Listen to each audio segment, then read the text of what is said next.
ബീഹാർ തെരഞ്ഞെടുപ്പിൽ NDA കൊടുങ്കാറ്റായി മാറുന്നു. അതായത് എക്സിറ്റ് പോൾ പ്രവചനത്തിനപ്പുറത്തേക്ക് ഏതാണ്ട് 2 ഭൂരിപക്ഷത്തിലേക്ക് നീങ്ങുന്നു.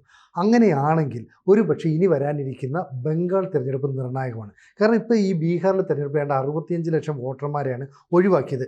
ആധാർ കാർഡ്, അതുപോലെ ID കാർഡ് ഇതുമായി ബന്ധപ്പെട്ട് ഒരു സ്ക്രൂട്ടിനി ചെയ്തപ്പോഴാണ് ഒഴിവാക്കിയത്.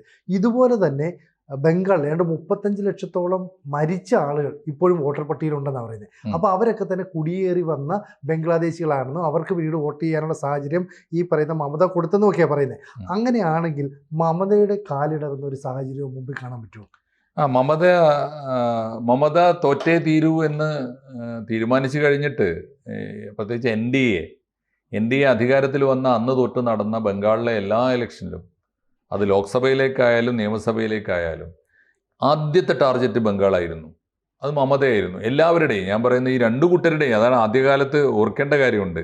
ഈ മമതയെ ഒന്ന് തോൽപ്പിക്കുക എന്നത് ഇന്ത്യയിലെ NDAയുടെ മാത്രം അജണ്ടയല്ല. ഉള്ളിൻ്റെ ഉള്ളിൽ കോൺഗ്രസിൻ്റെ അജണ്ടയാണ്.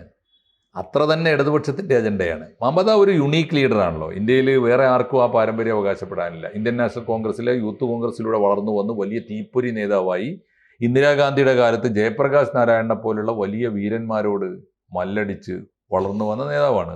അക്ഷരാർത്ഥ തീപ്പൊരിയാണ്. രണ്ട്, CPMൻ്റെ 33 കൊല്ലത്തെ കുത്തക ഭരണമാണ് അവർ അവസാനിപ്പിച്ചത്. അത് അപ്പോൾ ഇടതുപക്ഷത്തിനും വിടാൻ വയ്യ. കോൺഗ്രസിൽ നിന്ന് വിട്ടുപോന്നിട്ട് ഒരുപക്ഷെ ബംഗാളിലെ കോൺഗ്രസിനെ മുഴുവൻ വിഴുങ്ങിക്കളഞ്ഞൊരു പാർട്ടിയായിട്ട് തൃണമൂൽ കോൺഗ്രസ് മാറി, മറ്റൊരു കോൺഗ്രസ്. അപ്പോൾ അവർ കോൺഗ്രസിൻ്റെയും ശത്രുവാണ്, CPMൻ്റെയും ശത്രുവാണ്. പിന്നെ അവരെ തോൽപ്പിക്കാൻ ഈ കഴിഞ്ഞ തെരഞ്ഞെടുപ്പിൽ ഒക്കെ നമ്മൾ കണ്ടതാണ്.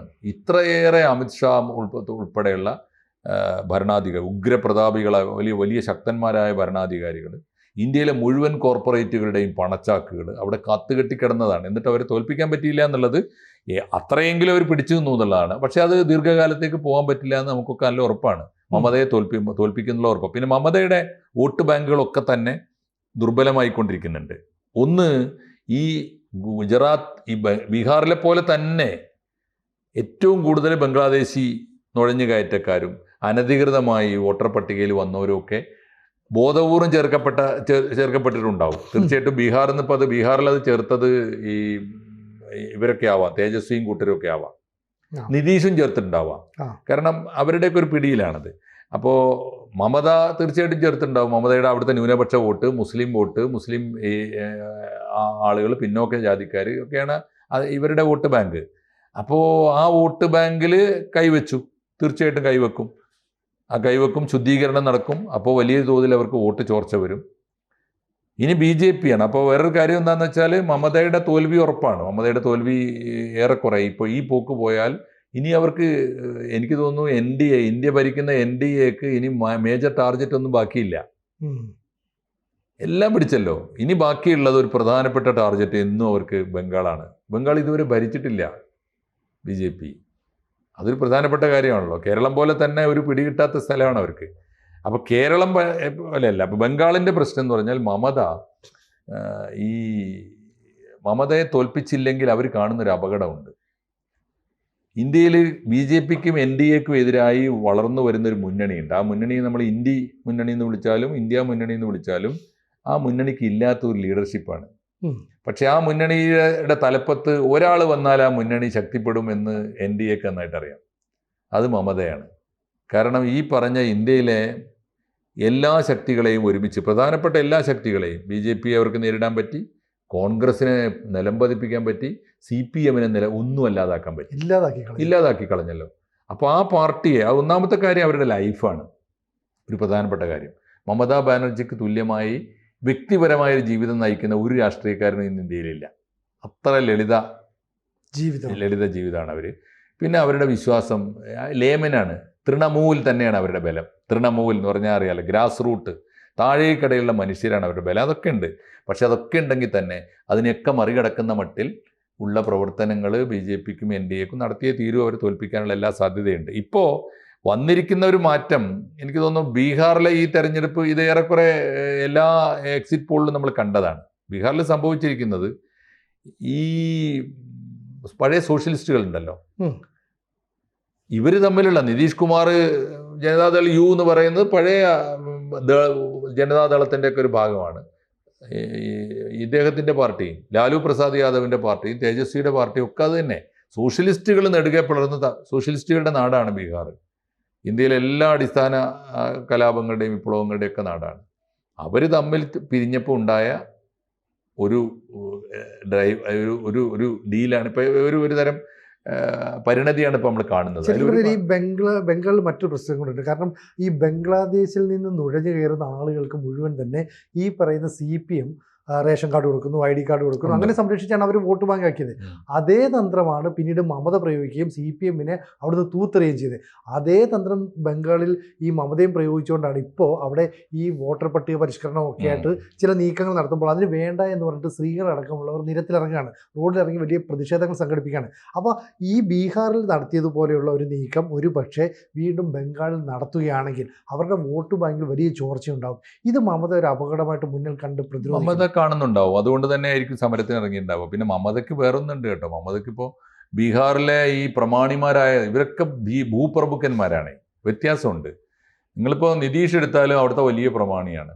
ലാലു എടുത്താലോ അതിനേക്കാളും വലിയ പ്രമാണി. ജന്മി നമ്മളെ ഒരു വലിയ ഫ്യൂഡൽ പ്രഭുക്കന്മാരാണ് അവിടുത്തെ സോഷ്യലിസ്റ്റ്. അവരാണ് സോഷ്യലിസ്റ്റ് നേതാക്കന്മാർ. ആലോചിച്ച് നോക്കും. പട്ടിണി പാവങ്ങളുടെ നേതാക്കന്മാർ എന്ന് പറഞ്ഞാൽ ഈ ജമീന്ദാർമാർ, ഈ ജന്മിമാരാണ്. ബംഗാളിൻ്റെ ചിത്രം വേറെയാണ്. ബംഗാളിൽ CPM ആയിരുന്നു പ്രമാണിമാർ. CPM ആയിരുന്നു ഈ പറയുന്ന ഭൂപ്രമാണിമാരും ജന്മിമാരും ഒക്കെ. CPM ആയിരുന്നു. കോൺഗ്രസിൻ്റെ വലിയ ചിത്തരഞ്ജൻ ദാസ് മുൻഷിയൊക്കെ ഉണ്ടായിരുന്നല്ലോ ആ കാലത്ത്. അവരും ആ തരത്തിൽ വന്നവരാ. ഗ്രാസ് റൂട്ട് ലെവലിൽ നിന്ന് വന്നൊരു ലീഡറാണ് ഇവർക്ക്. അതുകൊണ്ട് ആ ഒരു വ്യത്യാസം, വർഗ സ്വഭാവത്തിൽ വ്യത്യാസമുണ്ട്. അതുകൊണ്ട് അവരുടെ പോരാട്ടം അങ്ങനെ എളുപ്പത്തിൽ പരാജയപ്പെടുത്താൻ എളുപ്പമല്ല. പക്ഷേ ഈ കാര്യം ഉണ്ടാവും, ചെറിയൊരു മാറ്റം വരും. എന്താ മാറ്റം? ആസാമിൽ ഈ പറയുന്ന ബംഗ്ലാദേശിൽ നിന്ന് നുഴഞ്ഞു കയറ്റക്കാരെ പുറത്താക്കുന്നതാണ് അവിടുത്തെ വോട്ട് ബാങ്ക്. അതുകൊണ്ടാണ് BJPക്ക് അവിടെ ജയിക്കാൻ പറ്റുന്നത്. ഈ ബംഗ്ലാദേശിൽ നിന്നൊക്കെ വന്നവരും നേരത്തെ എത്തിയവരുമായ മുസ്ലിം ന്യൂനപക്ഷത്തെ കൂടെ നിർത്തി ശക്തിപ്പെടുത്തിയിട്ട് വിദേശികൾക്ക് രക്ഷ കൊടുക്കുന്നതാണ് ബംഗാളിലെ പൊളിറ്റിക്സ്. ഇതിൽ എത്രത്തോളം വിജയിക്കും എന്നുള്ളതൊക്കെ കണ്ടറിയണം. പക്ഷേ എളുപ്പമല്ല. ബംഗ്ലാദേശ് ബംഗാൾ കത്തിക്കാൻ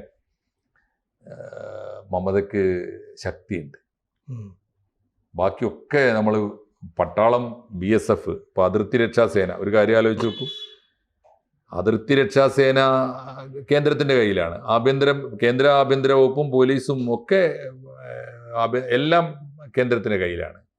പക്ഷെ ബംഗാളിലെ ജനതയുടെ ഒരു പിന്തുണയുണ്ടല്ലോ, അത് ചെറിയ പിന്തുണയല്ല. മമത ഇത്തരം പ്രക്ഷോഭങ്ങളെ മമത വേറൊന്ന് നമ്മളൊക്കെ ഇത് രാഹുൽ ഗാന്ധി ഇപ്പം എന്താ ചെയ്യുക? രാഹുൽ ഗാന്ധി PowerPoint പ്രസന്റേഷൻ ഉണ്ടാക്കിയിട്ട് പത്രസമ്മേളനം നടത്തുക ചെയ്യുക. ആ നേതാവ് കൊണ്ടുവന്ന ഒരു ഡാറ്റ ഏറ്റെടുക്കാൻ താഴെ തട്ടിൽ ഒറ്റ നേതാവില്ല എന്നല്ലേ അർത്ഥം? രാഹുൽ ഗാന്ധി പറഞ്ഞല്ലോ, നിങ്ങൾ ഓരോരുത്തരും ബൂത്ത് തലത്തിൽ പോയി പരാതി കൊടുത്തു. ആരും പരാതി കൊടുക്കാനില്ല. ഇലക്ഷൻ കമ്മീഷൻ പറഞ്ഞു രാഹുൽ ഗാന്ധിയോട് പരാതി തരൂ, ഞങ്ങൾ പരിശോധിക്കാം. രാഹുൽ ഗാന്ധി എത്ര ബൂത്തിലെ പരാതി കൊടുക്കും? ഒരു ഇലക്ഷൻ കമ്മീഷണർക്ക് എഴുതി കൊടുക്കേണ്ട പരാതിയല്ലേ? ഓരോ ബൂത്ത് തലത്തിനും കൊടുക്കണം. ബൂത്ത് തലത്തിൽ പണിയെടുക്കാത്തതിൻ്റെ ഫലം കൂടിയാണ് ഇത് പുറത്താകേണ്ടി വന്നത് പലതും. മമതയുടെ കാര്യം അതല്ല. മമതയ്ക്ക് ബൂത്ത് തലത്തിൽ ആളുകളുണ്ട്. അതുകൊണ്ട് തീർച്ചയായിട്ടും ഉറപ്പാണ് മമതയെ തോൽപ്പിക്കുക എന്നത് ഈ ഗവൺമെൻറ്റിൻ്റെ, നരേന്ദ്രമോദി ഗവൺമെൻറ്റിൻ്റെ ഏറ്റവും പ്രധാനപ്പെട്ട അജണ്ട തന്നെയായിരിക്കും. പക്ഷേ ഞാൻ മനസ്സിലാക്കുന്നത് നരേന്ദ്രമോദി ഗവൺമെൻറ്റും അമിത്ഷായുടെ പോരാട്ടങ്ങളും അമിത്ഷായുടെ മുന്നേറ്റങ്ങളും ഉണ്ടല്ലോ, അവർ നേരിടുന്ന ഏറ്റവും വലിയ എതിരാളി മമത തന്നെയാണ്. അപ്പോൾ അടുത്ത ടാർഗറ്റ് തീർച്ചയായിട്ടും മമതയായിരിക്കും. എന്ത് സംഭവിക്കും നമുക്ക് പറയാൻ വയ്യ. പക്ഷേ എനിക്ക് തോന്നുന്നത് ഈ പത്മവ്യൂഹത്തിൽ ആരാണ് മമതയ്ക്ക് ബന്ധുവുള്ളത്? ആരുമില്ല. ഇന്ത്യ മുന്നണി അവരുടെ ബന്ധുവാണെങ്കിൽ ഈ പോരാട്ടത്തിൽ അവരെ മുന്നിൽ നിർത്തൂലേ? അതെ, നിർത്തിയിട്ടില്ല. CPM സഹിക്കുമോ? കോൺഗ്രസ് സഹിക്കുമോ? BJP ഒട്ടും സഹിക്കില്ല. പിന്നെ ആരാണ്ടാവും? അവർ ഒറ്റയ്ക്ക് നടത്തുന്ന ഒരു പോരാട്ടമാണ്. അത് ഇത്രയും കാലം നിന്നു എന്ന് കൂട്ടിയാൽ മതി. ഇനി എത്ര കാലം എന്ന ചോദ്യം അവരുടെയും മുമ്പിലുണ്ടാവും. അപ്പോൾ ഈ ബീഹാറിലെ തെരഞ്ഞെടുപ്പിൽ NDAയുടെ വിജയം എന്ന് പറഞ്ഞാൽ മോദിയുടെ വിജയമാണെന്ന് അദ്ദേഹത്തിന് അഭിമാനിക്കുകയും ചെയ്യാം. അപ്പോൾ മോദിയുടെ അടുത്ത ലക്ഷ്യം ഇനി മമതയോ എന്നുള്ള ഒരു വലിയ മമതയെ തോൽപ്പിക്കുക എന്നുള്ളത് തന്നെ. മമത ഒരു ടാർഗറ്റാണ്, വലിയ ടാർഗറ്റാണ്. മാത്രമല്ല ഈ ബീഹാർ തോൽപ്പിക്കാൻ ഇപ്പോൾ ഇന്ത്യ മുന്നണി ഫലപ്രദമായി പ്രവർത്തിക്കാതെ പല മണ്ഡലങ്ങളിലും നേരിട്ട് ഈ തേജസ്വി യാദവും ഇന്ത്യൻ നാഷണൽ കോൺഗ്രസും തമ്മിൽ മത്സരിച്ചു. വേറൊന്ന്, ഇവർക്ക് കിട്ടാമായിരുന്ന ന്യൂനപക്ഷ വോട്ടുകൾ പിടിച്ചെടുക്കാൻ 20-25 മണ്ഡലങ്ങളിൽ ഉവൈസി ഇറങ്ങിയിട്ടുണ്ട്. ഉവൈസിയെ വിളിക്കുന്നത് രണ്ടാം BJP എന്നാണ്, രണ്ടാം RSS, സെക്കൻഡ് RSS എന്നാണ് വിളിക്കുന്നത്. എന്താ കാരണം എന്ന് വെച്ചാൽ ഉവൈസി പോയി അവിടുത്തെ ന്യൂനപക്ഷ വോട്ടുകൾ പിടിച്ചു കൊടുത്താൽ NDA മുന്നണിക്ക് ഈസി ആയിട്ട് ജയിക്കാം. അതെ മനസ്സിലായില്ലേ? അപ്പോൾ ഇത്തരം ഗിമ്മിക്കുകളൊക്കെ നടന്നൊരു നാടാണ്. അപ്പോൾ അങ്ങനെ ഉള്ള സ്ഥലത്ത് ബീഹാറിന്റെ വിജയം എന്ന് പറയുന്നത് ഒരു വലിയ വിജയം എന്നൊന്നും നമ്മളിപ്പോൾ പറയേണ്ട കാര്യമില്ല. വിജയം തന്നെ, അത് ജനാധിപത്യമാണ്. പക്ഷേ ബംഗാൾ വിജയിക്കുക എന്നുള്ളത് ഒരു ടാസ്ക് തന്നെയാണ്. ആ ചലഞ്ച് നടക്കട്ടെ ജനാധിപത്യത്തിൽ. എനിക്ക് തോന്നുന്നു BJPയും NDAയും അതിൻ്റെ തയ്യാറെടുപ്പ് തുടങ്ങിയിട്ടുണ്ടാവും. നമുക്ക് കാണാം. എന്തായാലും മമത ആ പോരാട്ടത്തിൽ എന്തായാലും ഒരു ഇലക്ഷൻ്റെ ഒരു വീര്യം ഉണ്ടാവും ആ പോരാട്ടത്തിൽ. കാത്തിരിക്കാം നമുക്ക്. കൂടുതൽ വാർത്തകളും വിശേഷങ്ങളും നിങ്ങളിലേക്ക് എത്താൻ ABC മലയാളം സബ്സ്ക്രൈബ് ചെയ്യുക, ബെൽ ബട്ടണും അമർത്തുക.